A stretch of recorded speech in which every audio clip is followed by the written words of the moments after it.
Thank you, Chairwoman Kruger. This bill just passed through the Energy Committee, which I was on, and I made similar comments there that I'm going to make here, and that is that while I'm very supportive of moving towards lower and zero emission vehicles, this legislation apparently has no cost benefit analysis to it whatsoever.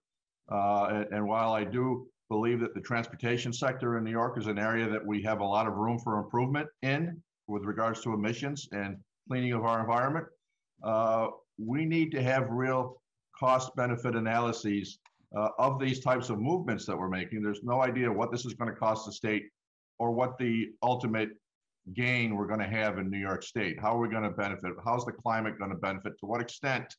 When we look at the Climate Action Council, which is put forth a draft plan that is going to be discussed throughout this entire year, moving forward with things like this is the cart before the horse, I believe.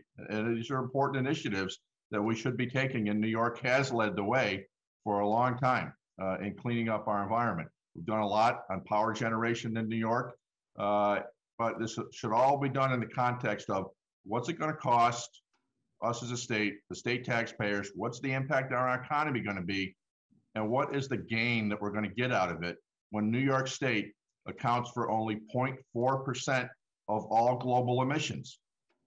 We get ourselves to zero by spending $1 trillion in New York State. We will improve our climate in New York State and the effects of climate change in New York State by zero, by nothing.